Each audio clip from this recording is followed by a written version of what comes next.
Welcome to Empowering Homeschool Conversations, your authority in navigating the world of homeschooling diverse learners. Featuring Peggy Ployhar from SPED Homeschool, Annie Yorty from AnnieYorty.com, Leilani Melendez from Living with Eve, Stephanie Buckwalter from eLARP Learning, and Dawn Jackson from Dawn Jackson Educational Consulting and Tutoring. With over 75 years of combined homeschooling expertise, experiences, and perspectives, this group is eager to share their wealth of wisdom to empower your homeschooling journey. So grab your favorite mug, settle in, and get ready for insightful discussions, valuable insights, and practical tips. Give your homeschool the power boost it needs to successfully educate the unique learners in your home.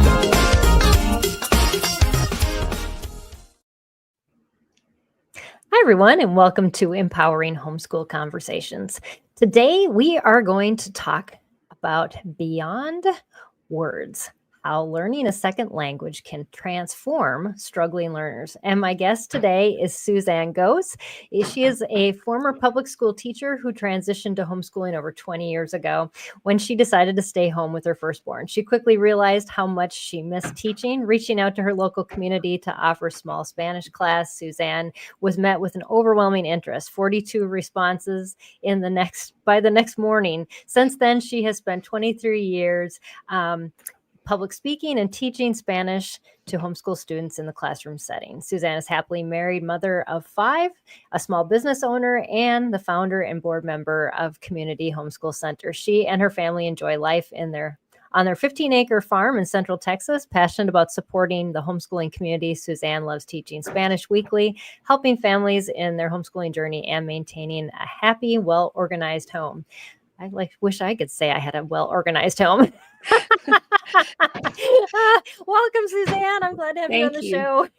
Yeah, a very organized husband. So having a Marine that's organized makes things organized. Yes. I can say I'm organized in places. Just don't look behind my cupboard doors. Absolutely. Because they are not organized. Well, I'm glad to have you on the show. Actually, Suzanne and I were chatting before the show started. You were one of my first guests on, at that time it was called SPED Homeschool Conversations, which then we've rebranded to Empowering Homeschool Conversations. But back in 2018, you were on the show. So I'm glad to have you back finally. I'm so happy to be here. A lot has changed, but a lot stayed the same. So we can help a lot of people this way. Yep, definitely. I have learned through experience. I always told my son when I started this show, I'm like, you've got to be kidding. You want me to actually interview people? I have no idea how to do that. You learn by experience. Let me just put it that way. If you think that I always started out this way, no, did not. So, and yeah, it sounds like your jump into, teaching Spanish and all of that was kind of a shock as well. It wasn't something you had planned. Can you tell us a little bit of that story and how that came about and just how you got launched into helping homeschoolers with Spanish? Sure. So I was a public school teacher, like you said, and when we had our firstborn, I wanted to stay home with them, and I didn't want him in daycare, and so I was planning, okay, I'll stay home with the baby, and then put him in kindergarten, like you do, and I really was bored. Like that baby was just like not doing flashcards or anything, and so I just had heard about these people called homeschoolers, and I thought, well, maybe they need a Spanish tutor or something. So I got on their little Google. Well, back then it was Yahoo groups. And that's when I started homeschooling too. Yes. Yeah. So I sent that out, and the next morning I had 42 responses, which back then was a lot of emails. And yes. So I had a little meeting at a local church and said, would anybody like a class? And people started writing me checks. My husband was there with a little receipt book looking at me like, people will pay you to teach? Like what? Because in our head, you if you wanted to teach, you taught in the public school. And so it just never occurred to us because we had been in the system. And so once I started teaching homeschoolers, it was just like, oh, these kids are really different. And so I wanted our baby. At the time he was 9 months old. And I thought, I really want my baby to turn out like these teenagers because I didn't know teenagers came that way. Like, I thought they only Right. came, like, I didn't know. Exactly. I thought they just came kind of sullen and, sad and sort of introverted and kind of grunted only to adults. I didn't know they were engaging young adults that cared about you as a human. And so it was amazing. So that day I turned into a homeschooler, and then 4 more Wow. babies. Well, 3 have launched, and we have 2 left to graduate. So That's awesome. Yeah. so, It's so amazing how never, just certain things in your journey just flip, your path. And but I have the same experience, with homeschoolers now that I teach at my studio.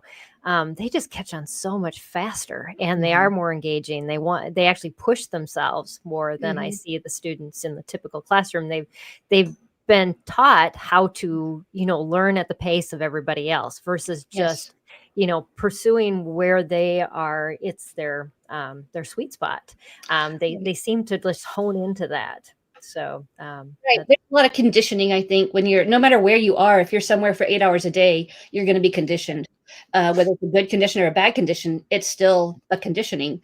And so I think Mhm. we need to remember as homeschoolers, like, what are we conditioning our children, and which way, Right. a good way. So, it's not like bad or good. It's just something that you can't avoid.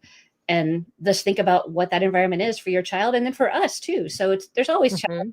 to look at what are we getting used to, and is that something good to get used to, or should we challenge that? Right. Yeah, that's so true, and we control that environment. Yeah. Yes. So when I talked to you last, we actually met in person recently, and you were telling me that you had some aha moments with some students that you had recently, or families that had recently used your curriculum with students who had struggled. And I would love for you to share one of those stories with our community, because I think it's encouraging, because a lot of times we think learning a second language is just, we just don't have enough time because we have to keep pushing those things that our students struggle in. But Right. but I learned through homeschooling my own kids that that's not always the best approach. So I'd love to hear your stories about that. Yeah. So back when I started my little small classes, I would have people sign up their advanced child, or their that kind of type A, their firstborn kind of natured kid. Oh, we have extra time, we have extra money, so let's push this kid into Spanish Right. classes and kind of give them extra, maybe to challenge Hmm. them or something like that. And then they would have kids that were struggling in whatever reason, visual processing, dyslexia, audio, memory issues, whatever it is, and they would not sign their kids up for Spanish because of those reasons. Right. And I was really surprised by that, because I was like, no, because even back then I knew there's so much brain health that learning a second language can do. And so if your child struggles with memory, that's when you do put them in a second language. Spanish makes the Yeah. most sense just because it's the most commonly spoken language other than English in America. But if your kid is interested in any other language, just having them use that part of their brain will improve everything else. So the biggest aha moment for me was just a couple of years ago. We've been doing this 20 years, so a couple of years Right. ago is quite a short amount of time. But I had a mom that had gotten. I have the little flashcards here. This is the flashcard her little Ah, boy learned from. I like it, but in Spanish, me gusta. And she emailed me, and she said, "Hey, I wanted to tell you my child said his first word um, today." And I was like, "That's awesome." She went on a paragraph. My child said "me gusta," and it's right. his first word. And I was like, "Fantastic, good job, keep going." And she emailed me back. She's like, "I don't think you understand. He's nonverbal. He has autism. He's nonverbal. He has literally never spoken a word to me. It's just sounds Wow. and syllables." But Hmm. he pointed at an apple, a real life apple on the countertop, and said "me gusta." And she was Oh, like, "Yeah." And so cool. that was huge. I didn't That's like, to me, that's like the best. I think that's the best story I'll ever get. Maybe there'll be another one, but I think Right. using a different part of the brain, there's no pressure to Yes. sound like mom or to say it exactly right. And whenever you're learning with flashcards, something that can't be Hmm. measured, like, you're always behind or ahead with math, you're always behind or ahead with reading. With learning a language, Exactly. you're not on a 6th grade level or an 80th grade level. You're just learning a Right. new language. And so I think a lot of the pressure taking off, as well as the brain health, really makes a Yeah. big difference, where we don't think of it. We don't realize that background work that happens when you're learning a second language. It's so important, especially for struggling learners. Not, I don't know. I just want people to focus on, that's when you go around and do the extra stuff. Yes. Yeah. And that's really interesting to point out, because I think we think there's a singular way to deliver information, Yeah. and that curriculum is the, the ultimate way of Right. proper delivery. And yet those experiences that our kids have, and those moments where they can interact with learning and kind of make it fun and do something different, or just, not have it so under pressure, like you were talking about. That's when we do get more aha moments from them. And as soon as we relax, everything opens up. And it's with us too, right? As soon as we relax, it's like, oh, all I needed to do was relax. But how do you tell somebody to relax? As soon as you tell somebody to relax, they're like, oh, what's about to happen? So the game-like feeling of learning words, and it's like, it's just a game. It's, I achieved the next level. We play video games, we play board games, and we go, we got to the next level. And so that endorphin, that excitement of, I learned a new word, even if you can't say it, if you can hear it and point at it, that's a synapse. That's opening a part of the brain that before that moment simply was not open. You cannot wake up the foreign language part of the brain. It's right up here any other way except by communicating. Wow. Yeah. So it just stays dead and shriveled in. It's okay. You use other parts, but imagine if you have a part here that it's just kind of in the way. And so when your child gets backed into a corner from dyslexia or visual or any kind of processing issue, and they're there's nowhere for them to go. A foreign language is like having a secret door. They back up and they go, oh, wait. And the brain has this other pathway that wasn't there before and isn't there for monolingual students. Huh. That is so cool. Yeah. And yet we're just so tempted, because that anxiety and everything about getting them, on track and caught up and all these things. And there we leave that out. And so because we don't want to waste time, right? Right. Yeah. We want to make sure we are kind of wasting time.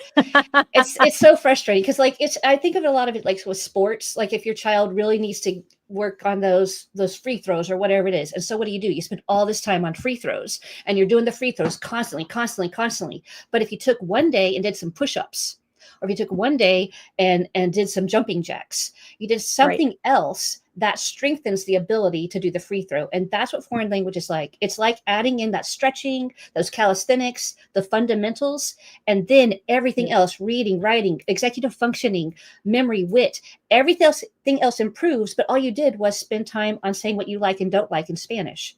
It's so simple. That is, yes, but so counterintuitive, and it's just not how we teach anymore. And because it used to be about, we didn't compartmentalize learning so much as what we do now. It's so compartmentalized, and we think that if we don't teach in this one area, then of course it's gonna be a detriment to that child. And I've heard. I would just cringe when I was on the phone with some parents, and they're like, I removed everything else from their curriculum except this one subject. And it just made me just, go, don't do that to the parent, because, you're suffocating your child now by just teaching the one thing that they struggle with. And then their, just their whole composure about, I am a bad learner, and it all compiles on top of itself. So yes, I love that we're having this conversation right before Christmas, because I think parents, if you're listening to this and go, you know what, I think we've been doing what they're telling us not to do, change things up. Take some time over the Christmas break and have some fun, and then try to figure out how you can incorporate this fun and some additional ways of learning starting in January. And it's okay. It's where you started. So I would love for you to just share any practical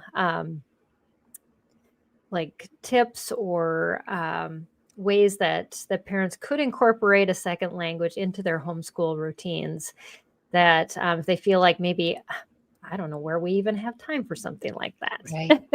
Right. So I would just help everybody to take a step back and recognize that one word is one word. So let's do it now, right? So to make it super, super practical, you can see here's el pan, el pan, Mhm. el pan. And so you're going to hear it and say it. So anytime you see anything in your house, focus on nouns first. Don't focus on manners or greetings or answering where are you from. Nobody, I've literally never asked any of my children where are they from, but that's something that, all the yet maybe I'll do it next week, but Yeah. but that's something that so many Spanish curriculums start with is greetings and how to make friends. But Yes, I always thought that was so confusing when I took Spanish in high school. right, Yeah. because you're not going to use that. And so you want to think about, okay, what is my child's favorite food? Food is always a connector, right? So if you have Yes. kids that really like pan, the next time you say it, just say el pan. We do have the Spanish and the English on the other side, and as well as the phonetic spelling, but we really want to focus on just hearing the word and saying it. And that's what See It and Say It does, is you listen to it. So start with nouns and start with one word. The next time you go to see that word or to see that item, you're like getting the bread out, you're ready to make a sandwich. Your brain's going to go, what was that? El pan. And so that little pause is going to help awaken some synapses. Okay. And then not only are your synapses going to fire in a different direction, so now you kind of have shortcuts that weren't there before, but it also Right. increases the capacity for memory. So it's kind of like making a room Oh. bigger as well as the Mhm. path to it. So if you think, well, Huh. I didn't use Spanish, I went to high school, I learned Spanish, but I've never used it. I've been fine without it. I'm not talking about that. I'm talking about now. Do you want brain health now? Do you want better recall now? Do you want your memory to be better now? Do you want better executive functioning? So as an adult, I would like to really challenge you that it's not just for your children. This brain health is for Yeah. all ages.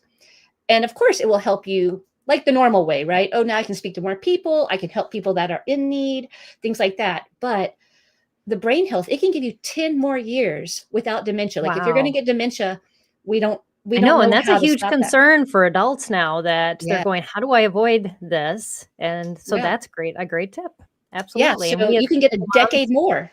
can improve. Yes. So that would be my main tip is focus on nouns first. And the reason is because your brain is already hardwired as a baby. Your mama taught you nouns before she taught you verbs or greetings or anything else. She would say book, bunny, kitty, birdie, and then you would Right. respond by, yeah, smiling about it. I like it. Do you like it? Do you want it? And so that's how this is. So, do you like that little kid that learned how to say me gusta el pan? And so now you can change this word out for all kinds of things. If you want to say, I don't like it, you say no me gusta, but we don't teach that for a while. Yeah. Especially if you have toddlers. Yes. We don't teach no for a long time. But just starting with really simple things. And like we just did, one word, it takes 5 seconds. You can put it like I have it in front of me is I have it on a little stand. And so if you have like one of those menu holders, it's just like a little, you can get these I've so got many one places. for a knife on my counter. So there you go. Great. So stick your flashcard in there. My kids actually send me messages. They'll put like different phrases up here and they'll change it out. They want to say something, they put it on the stand. So keep it around you and start with one word. Once you get that one word, then add another. It does not don't go, oh, I'm going to be fluent in 5 days. No, you're not. Right. Start with one word. Yeah, that's great. And it's a super easy way to incorporate it into what you're already doing so you don't feel like you're taxed and adding other things. So it's I think we have to be all in or not at all instead of incorporating small little changes that will then add up as you use them more and more again. So yeah. What about specific like learning styles? And I know a lot of times we talk about like multisensory approaches to learning. And so for a child who really needs to be tactile or kinesthetic, what are some ways that we can incorporate a language? Because oftentimes we think of it as auditory. Right. So I would make sure if you have a tactile learner, keep them off of screens. The screen is a real detriment, not only to the brain in general, but it actually closes down the language developmental part of your brain. So Back when you and I Yeah. had toddlers, remember they would tell us 30 minutes of TV a day, right? Max for Exactly. toddlers. And that was because it would delay their speech. And that was whatever, 20 years ago, right? And now you can't tell that to parents because nobody knows how to function if their toddler doesn't have the iPad in front of them. But it's Yes. still true. The kids haven't changed. So the developmental part of your brain for languages completely goes dark, even right now. Like, can we learn while we're sitting in front of a screen? Yeah, Peggy and I can learn. We could teach you the other stuff, but our brain is now doing an obstacle course trying to figure out, how do I absorb that information? As adults, if Right. you've ever tried to watch a meeting and you're like, gosh, you're getting really sleepy, that's Oh, yeah. because the part of the brain that is language development is dark. It is not fired up. So we learn much better from something on a piece of paper, from face to face. Peggy and I would be doing much better if we were sitting here, but then we wouldn't be able to help everybody. So Right. anything, yeah, you Goes have both to ways. So overcome it. yeah, you Right. just that's why we provide a transcript of this. So if you've ever felt like I need a transcript of the broadcast, the week after when the podcast comes out, if you go to spedhomeschool.com and Homeschool Heroes, we actually have the transcript with the video and the podcast. So you That's can get awesome. all that information in one place. So yeah, because we had lots of requests for that. People are like, I That's just great. need to be I able need to to follow read. along. Yes, read. Yes, that's Mhm. awesome. And also another way to overcome that is, like, I'm not saying screens are the devil. I'm just saying you want to add something to it. So if you just have a notepad next to you, so as you're listening, or if you're hearing a word in Spanish and you doodle it, you draw the picture of the apple, you draw the picture of the loaf of bread, that will wake up that part of your brain that has been kind of Okay. diminished a little bit. So supplement, like if you say, oh, I just bought this video program and that's all it is, that's okay. Supplement it with something else. Your tactile learner, have them draw their Yes. own flashcards. So they're going to draw a picture on one Yes. side. Don't have them write it. If you can write it, but write it on the back.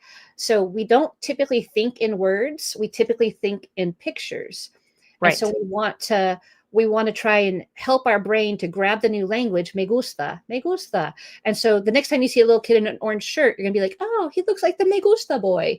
And so it's like creating a little, Right. a kind of a path for you. And then that way you can, attach it to other things. So your tactile learners, flashcards are awesome. Charades are great. Drawing, doodling, Yes. all those types of things are great. For your visual learners, the photo works, of course. Yes. Sometimes our visual learners really like to read it. That's okay, but we just want them to always focus on this side. Just use this for reference. And then your audio learners, they are easy because they just hear it, repeat it, and they got it quick. Exactly. Yeah. Yeah. Have you ever incorporated any activities like body, like movement and things like that to help with learning as well? Absolutely. So we're always acting things out. Whenever I have a child that has deaf parents, so she's hearing, but both of her parents are deaf, and so she would sign it in ASL while we're learning Yeah. things. So you can always add your own hand signals. It does not have to be accurate ASL. So if we want to say el pan, I just use it. El pan, the bread, el pan, or comer. So to eat.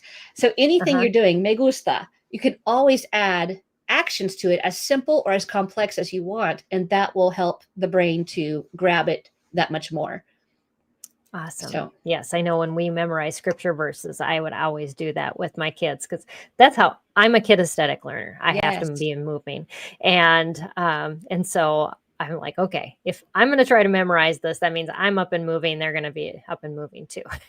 Yes. So And I'm a it visual works. learner. So I always just to do the first letter. I'll write the first letter on something, and then my brain can grab the first letter, and that will help it to be meaningful. So we Right. tend to do what works for us, but just recognize that your kid is not a carbon copy of you. So try the other ways as well. Exactly. We always think, well, that one child that we have that's like us, they learn the best. Well, Yes. because we're teaching to them, not the rest of them. That's a good point. That's true. You learn the best. Oh, yes. We have those difficult ones that are like our husbands. Yes. That's a good point as well. Yeah. Yes. So, And a lot of times the kinesthetic learner, you already know this, but for the learners, the others out there, just giving them some like permission to move, right? So I have my computer chair, and just having permission to move and wiggle will help that. Also, yes. just clapping out the words, me gusta, el Ah, pan, just really simple. I mean, you could do fist, you can do snaps, anything that's like allowing them to touch. You can pretend to type it out on a pretend keyboard. So they're at the table and they're typing pretend letters. And that little tappity motion does something different than just hearing, repeating. And also the biggest thing, honest, and I know we're probably out of time just about, but the biggest oh no, thing we've got a is, whole hour. So oh, you keep going. good. Hooray. I thought we only had 30 minutes. Well, that's wonderful because I have a lot more to share. But the biggest thing is making it meaningful. If you think about toddlers and when they were Right. learning a language, they have an opinion. And so I like or I need is how we start with see it and say it. Me gusta or necesito. And the kid gets to decide, do I like it or do I need it? And so that opinion, that decision, that choice makes the second half of the sentence super important. And so then Yes. that's why they remember it, is because now it's meaningful. It's not just, items in a pantry, colors on the wall. What's the weather Right. like? I mean, these kids are sick to death of colors, numbers, and clothing. Give them Yeah, something to care exactly. about. Yeah. Yeah. We get stuck in that perpetual kindergarten mode of just data entry, I think is Mhm, what I would call it, into our mhm. kids. And we want the output. I mean, that really shows us what they know Yeah, versus what we can feed into them with it before they give up. So I love yeah. that we do want them to synthesize it and give it to us from their perspective, because that really understands how much knowledge they have instead of just how much they can, keep in their bank until we walk away and then they forget it all. Right. Yeah. And if they don't use it, I mean, we know if you don't use it, you lose it. Right.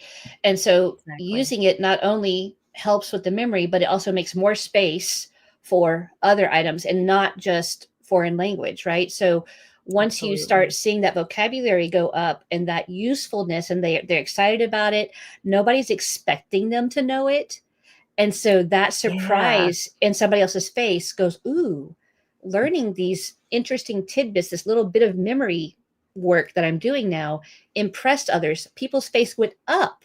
And so that kind of snowballs into learning the science, the history, the reading, the math facts. That gives them that good endorphin instead of like, the poor kid that the mom took everything else away. Now the only thing he can do is fail. That's the only thing he can do. Exactly. Yes. So Yeah. lots of ways You to see those succeed. successes. Yes, those successes just help with their own self-worth and just how they perceive themselves from others' point of view, like you talked about. And Yeah. that's huge. If they Yeah. believe in themselves, they can take leaps and chances in other things that they may not have. They may just have shut down. And I think that happens a lot. If a child is shut down in learning and maybe is very resistant about learning a second language. I'm assuming that, some of these more interactive ways that you were talking about would be great ways to even just start out relearning, learning Mhm. instead Mhm. of going that traditional approach of let's pull the books out. Right. Maybe let's just put all the books away and start with a Yes. foreign language, which may seem really counterintuitive, but hearing everything that you've been talking about with just opening up other parts of the brain and helping their self confidence and doing all these other things, that in the end, I could see this as actually launching them into better learning Yes. than if you would have just kept, well, it's time to start doing again what we did before. Mhm. And really starting out with them mentally in the same place, which is not good.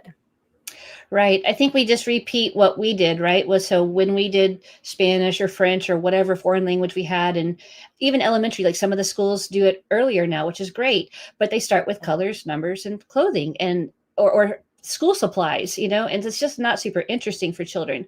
So if you have a Yeah. kid that's kind of frustrated with the lists learning or that's just what they think Spanish is. Like maybe they have a wrong attitude towards it because they've done it before, or they've heard you talk about it. Even as parents, we kind of give negative feedback for things we didn't enjoy in school. Right. Playing bingo is a great way, because that way it's all just luck. So I actually have Oh, a yeah. jillion bingo games on the website. So we'll pretend like this is a bingo card. On the bingo card, it has the word as well as the picture. So it's actually a cartoon instead of a flashcard. And so now it's no longer like knowledge based, it's luck. So it totally takes the pressure off the kid. So if I say, okay, the first word is me gusta, they're looking on their card, they're trying to find the word that's me gusta, and they're like, wait, does that mean I like it? And you're like, yes. All they have to do is find it. They've got the hand-eye coordination. They pick it up and they flip it upside down. And so they've heard the word, they've recognized it, they've flipped it upside down. So you have the visual, the tactile, and the audio all happening, and it had nothing to do with their skill level, their ability, or their memory. And so it's huge to just kind of take that performance anxiety away from them. So that's a great way. And then, like, what else are you talking about? Shutting down.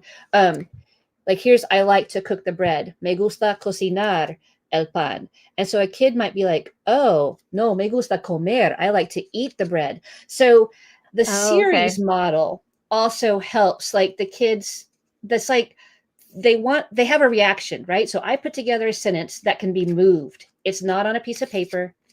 It's right. something So they aren't forced to do any handwriting. They aren't forced to they can just pick and move things up. That's so they don't have to easier. read it. Yeah. So they're just identifying it. And like my little 3-year-old, she accidentally learned to read from these things because I constantly told her. Really? Yeah. I was like, please focus on the photo. I was like, just listen and learn. Because I already had 4 kids. I was just like, we're just doing Spanish at 3. Don't worry about it. Just listen and learn. Photo side only. And she has integrity issues at that point. So she kept flipping it over to read it. And so, I didn't know whether I should cheer or be upset, like follow instruction. But you'll see that because it's not a requirement, I'm not expecting you to read it. Kids at 3 and 4 years old are learning to read accidentally because of the simple, chunky kind of little bit of information, just one flashcard at a time. Right. And it helps a little bit with the grammar, because you've chunked the words together that usually go together and can be put together. So they don't have to think about that. It's just what makes sense and how would I respond to it. And if it doesn't sound like it's something I can respond to, then it probably needs to change. Right. And so it's just that common sense way of interacting without having, forcing them to have too much on their plate with that. That's awesome. Yeah. And then we get to the adjective part, Oh, sorry. Oh, no. Go. Yeah. Talk about that. So, when we add the adjectives, they do go at the end, right? They go after the noun. And so I do explain all that in the curriculum. And so they learn that. But if they mess it up and they accidentally put the adjective here, there's no frustration because they're not having to scratch it out. They're not having to erase it. They're just moving the card. And so all those perfectionists, because a lot of struggling learners, that's why they struggle. They want it to be perfect before they ever put their pencil to the page. And so this removes that. It's just moving the cards around. There's nothing that's permanent about learning. Yeah, that was a big struggle with my kids. And that's why they can't do a lot of online learning, because a lot of those programs, if you are off like by not adding a 0 after a decimal place or something like that, or my daughter would just break down because it was so hard for her to deal with that. She knew the right answer, but she put it in wrong. And then everything, it wasn't perfect. It wasn't the way she had mentally perceived that it was going in. So yes, something that is very flexible like that and very forgiving makes it so much easier to be able to accept that, oh, well, that was just a wrong place card. Then we just move it and life is good.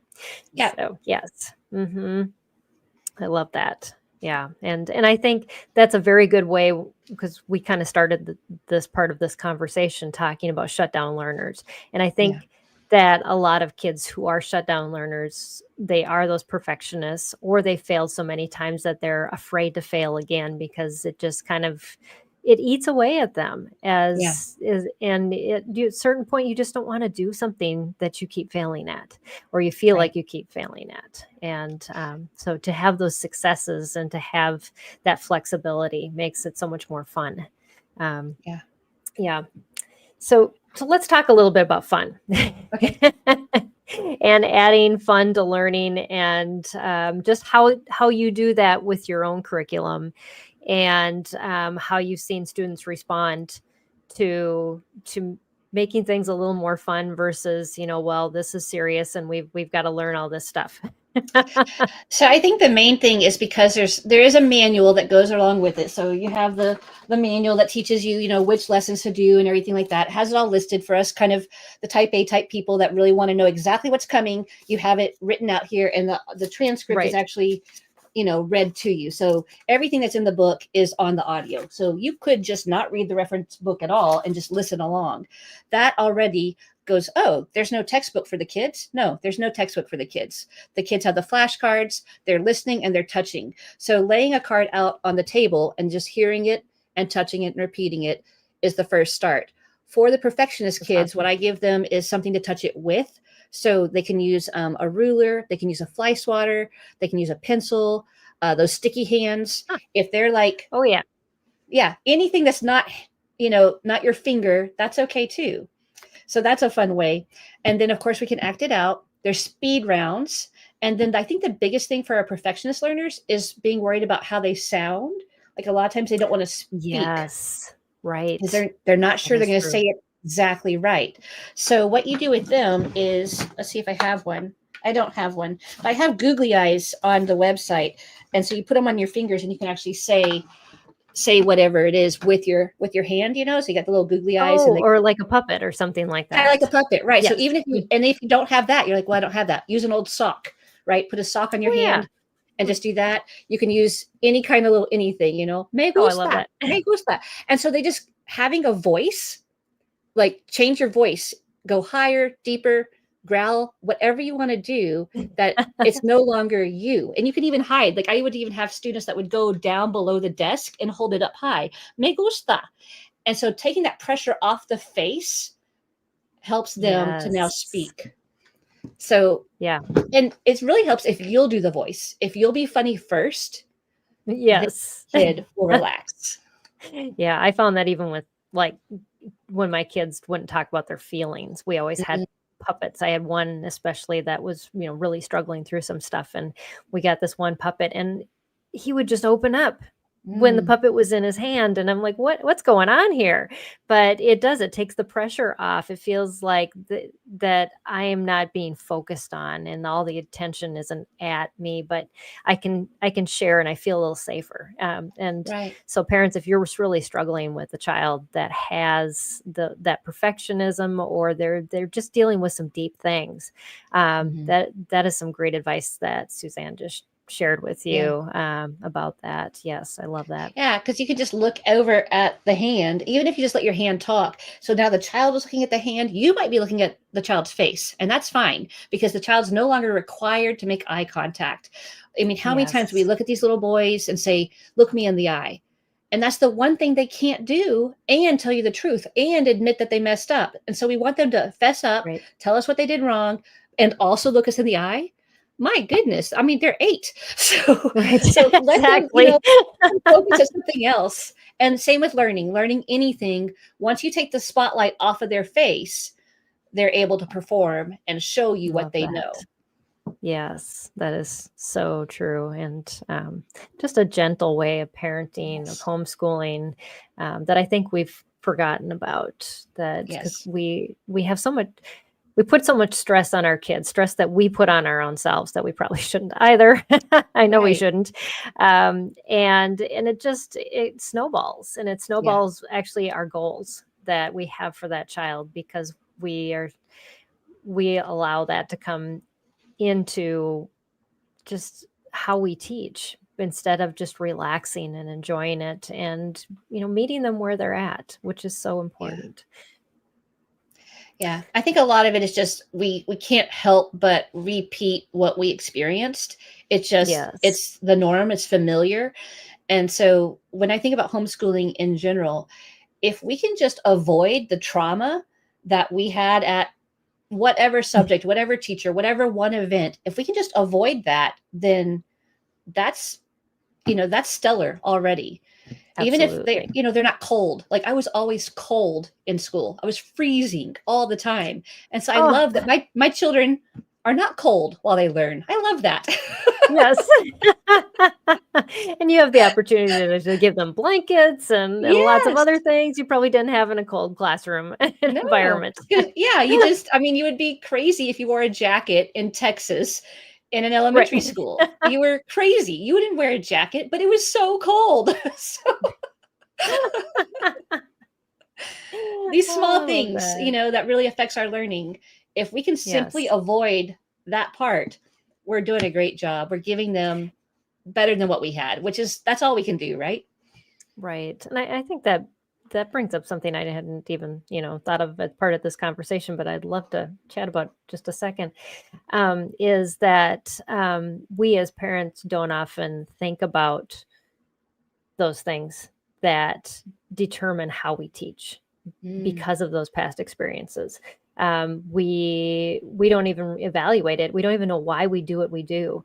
That would be a great thing as just a home educator parent to maybe take a step back this holiday season and say, why are we doing what we're doing? Um, mhm.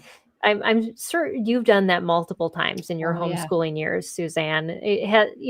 What changed over the years for you as you've homeschooled 20 years plus? I think the biggest was listening to my mentor. So I think if you're a younger mom or you have elementary kids, find somebody that's 10 to 15 years older than you that you like, and just ask her what advice she would have for you. Hang out with her, watch her. There's so much freedom from somebody that's a decade beyond where you are. And so that was my biggest Absolutely. thing. My mentor, Julie, she had 6 kids. Her youngest children were older than my oldest child, right? And so she helped me to see. In fact, she's the one that pointed out the visual processing disorder of our second son, because she's like, Suzanne, he's Wow. really smart and he knows phonics. Something else is going on. And I Right. did not want that to be true. I was like, no, Mm. no, he's fine. But we had him tested, and sure enough, it was huge. And then just 6 months to a year of therapy, and it worked out, like all this therapy stuff. So Wow. um, I think the biggest things that changed is why, like you said, why do we have to start at 8 a.m.? And I was like, Yes. why I could not. I was like, I don't know. But you wouldn't have even thought about that had somebody not pointed it out to you. Right. And Absolutely. and why this, and why there's all, yes, constantly ask why. Why am I teaching math this way? Why are we teaching it where we are? Like the kids were like, could we Yes. do literature outside? I was like, no. And they're of course like, why, mama? I was like, I don't know. Yeah. Don't get mad at them when they ask that question. Just Right. be thankful. Yes. Yeah. Do I have a reason? And so now, I mean, even now, today I did literature with my junior and my senior in high school. We're reading Chuck Colson's autobiography, and we're out by the fire. And that's where we still Wow. do literature to this day. And I think Audie, who's just 18 now, I think he was 4 when he asked that question. Why can't we read outside? And Oh, what a wow. blessing. What a wonderful thing to Yes. embrace the freedom of, we are no longer on a conveyor belt. The conveyor belt is not terrible. It's just they have to have a conveyor belt because they have so many, cogs in the wheels. They have to do it that way. I had to do it that way when I taught public school. I'm not on the conveyor belt. Embrace Yes. your freedom. There's a lot of freedom. Absolutely. Yes. So true.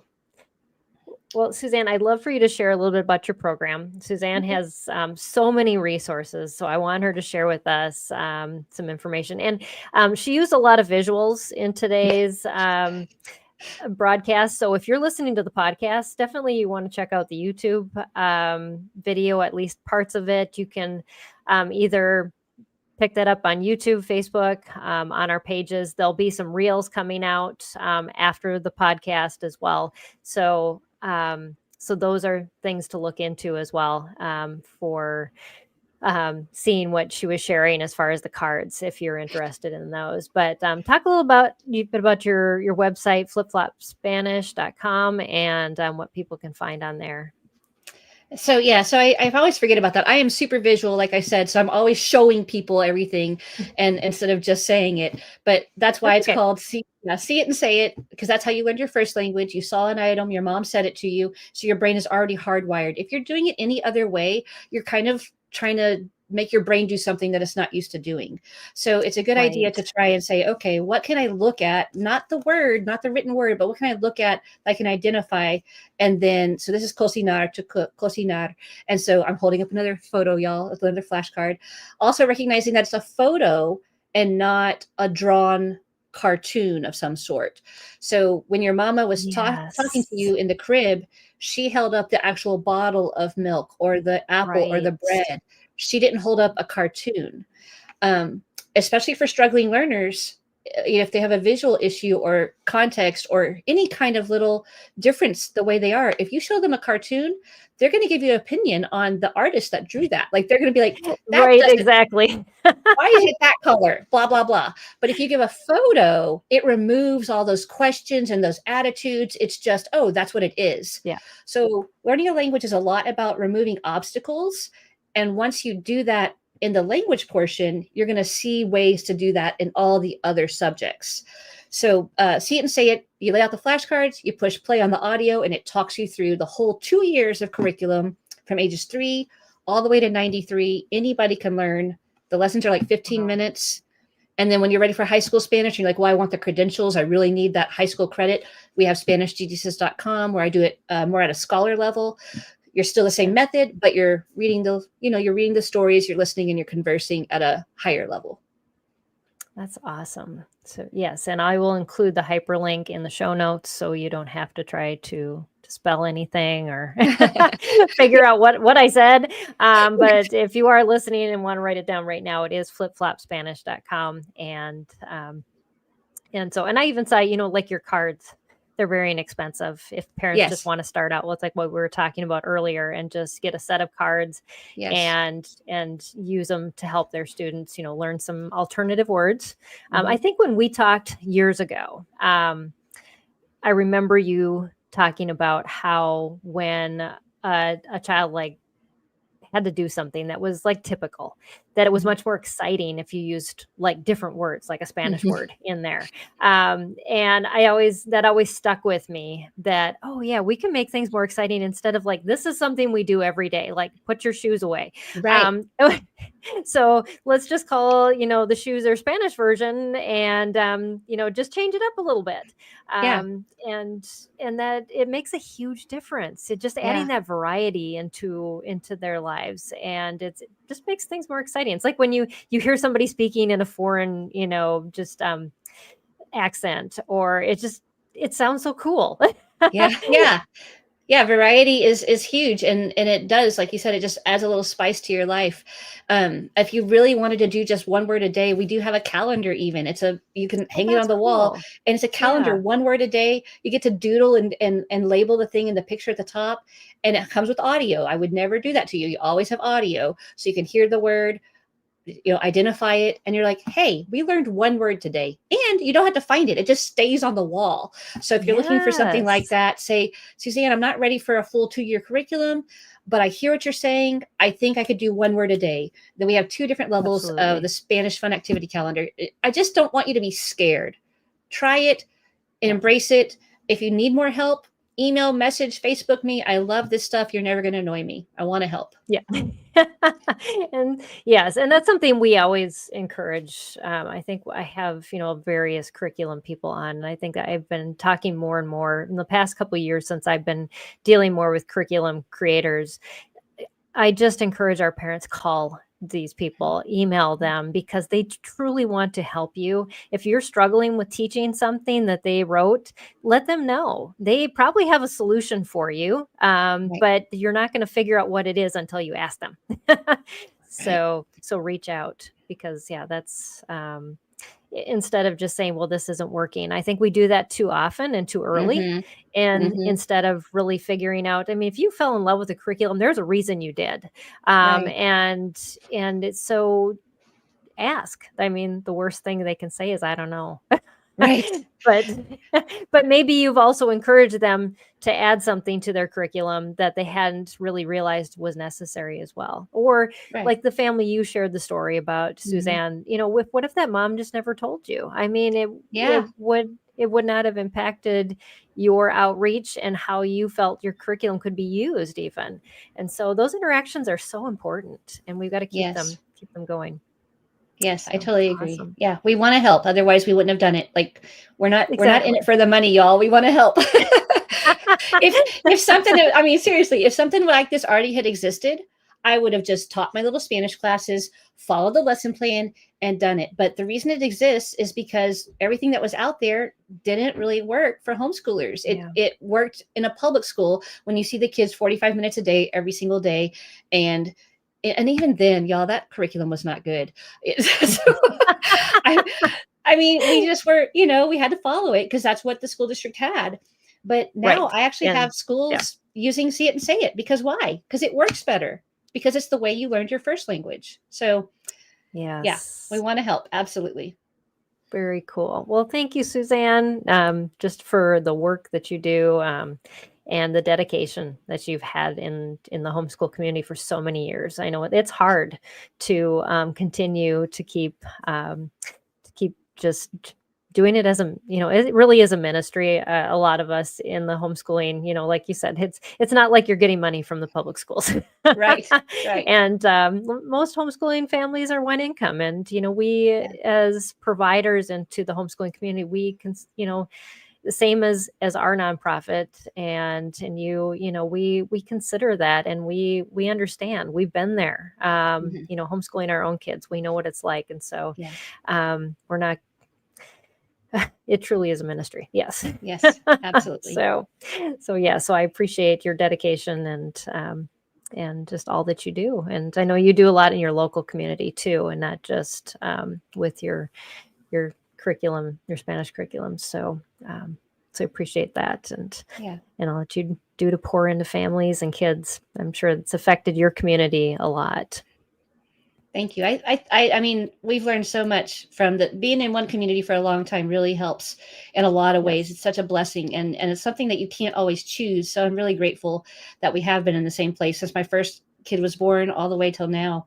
We've been in the same community, and what a blessing that they've poured into me as I was growing with those 5 kids. And now I get to I have grand students, it's amazing. I have students that have gotten married, so cool. have children, and I have their tiny little children in my classes now. It's phenomenal. Wow. So yeah, I recommend finding at least one mom that is older than you and just asking and just being teachable and recognizing that you don't know everything. And, a lot of us think, well, if it was a good idea, I would have already had it.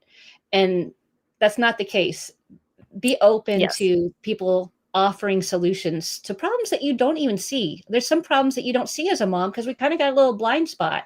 So super grateful for Peggy and and other people seeing what your children can do and maybe some of the needs they have that they need help with. So we're in this together, and asking questions is always a great way to learn, isn't it? It is. Yes, absolutely. I learn something new on this show every week, and I'm done homeschooling, but it doesn't mean that I can't stop learning. So, I love being here to help and, ask questions that help you all homeschool better. So that's why we're here.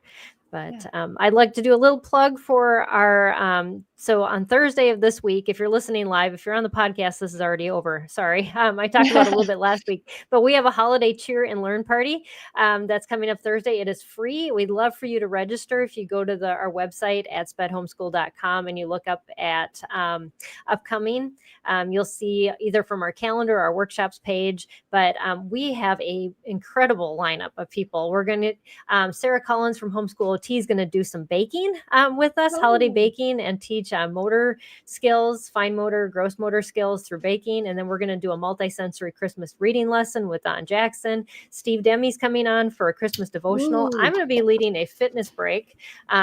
And then Right Start Math is coming on with a holiday math game, and Simply Charlotte Mason's going to do a picture study with us.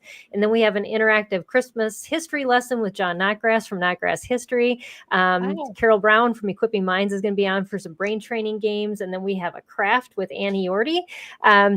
And then Rainbow Resources popping on to do some Mad Libs, Christmas Mad Libs for that. And then Leilani Melendez, one of my other co-hosts, will be on to do a holiday activity as well. We've got some giveaways and discounts. So it is going to be one fun packed morning. So I love all those people. Join us. I am for sure going to be there. I love all those people. Yes, That's amazing. It is going to be lots and lots of fun. So I'm super excited about that. We do this once a quarter. We did it as a kickoff event, and we had lots of people interacting on that. So our next one will be in the spring. So if you missed this one, just be watching for our spring activity, and then we'll have one later on in the summer, or as kind of a summer kickoff. So, but that's our goal, is to get those. And plus, what another great announcement that we have coming up, as of January 1st, we are going to be starting to offer one-on-one consultations. Wow. So we have a whole team of consultants that we will be working with us. And so if you have any needs, you can come in. If you're associated with the state organization that's going to partner with us, you'll be able to get a discount on those as well. So those are some things we have coming up in January that we're super excited about, since HSLDA, the Homeschool Legal Defense Association, dropped that perk from their memberships. So we had a lot of very large donors come up and say, we want this program to happen. So I was able to bring on a full-time person to start that program. And so that has been because of their generous gifts. It is nothing that I've done. Wow. We're just very excited that we're going to be able to do that for you. And also we have a new cognitive test that we're going to be able to offer to you at a very reasonable rate. And it's what this test does. It doesn't test where your child struggles, but it's going to tell you where your child excels.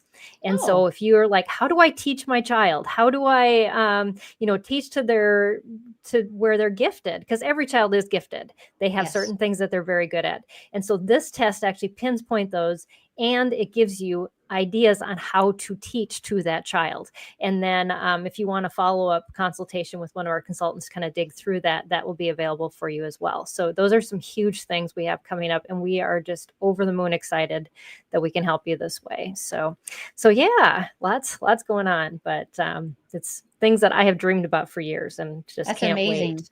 Yeah, what a blessing. Yeah. That's a wonderful, wonderful resource. I know so many moms that need that, but they don't know where to reach. So I will definitely be sharing that with all of my people. And I saw you sent out the email about everything happening on Thursday. Will that email send out again before Thursday, like a newsletter? We'll send out another one Okay. with the updates. Yes. Okay, because I'm going to send it to all my people, say, hey, you need to sign up for this newsletter so you can see, because I saw that list of stuff and I went, oh my goodness. Right. So, and then every month we newsletter. send out an update from all of our partners with special deals too. So if they're on our email list, all of our partners put in, like, this is the discount we're offering. So like Simply Charlotte Mason and Rainbow Resource and Knotgrass History, and all of them will give us whatever they have discounts on for the month. So you don't have to search for them. You don't have to go to their websites. You're like, oh, right there on this is. email, I got it all. Golly, Yes. so many resources. What a wonderful service you have. That's awesome. Yeah. Thank you. Yeah. Well, thank you all for joining us. And thank you, Suzanne. Make sure you visit Suzanne's website at flipflopspanish.com. And we appreciate you just tuning in with us today on the show. Next week is our last broadcast for this year. So that broadcast live will come out next week. But we the podcast actually won't come out till the following year. And it's going to be on Restoring Joy, a biblical approach to bullies, forgiveness, and healing. So if you have a child that's dealing with trauma, or you just want to get more information on how to prepare for that, it's something our family went through. I didn't even realize until I had an adult child that experienced trauma. And it has crushed our family. So you just never know when it's going to hit. So it's just some good information to have. But I'm excited to have our guest on to talk about that. And just offer some help and some healing and some restorative joy into the season. So tune in for that either live next week on a broadcast or on the podcast the first week of January. So thanks again, Suzanne. Appreciate your time and love all you shared. And blessings over your holidays. And same for you. Everybody, we'll see you again here next week on Empowering Homeschool Conversations. Till then, bye everybody and God bless. This has been Empowering Homeschool Conversations, provided by SPED Homeschool, a nonprofit that empowers families to home educate diverse learners. To learn more, visit spedhomeschool.com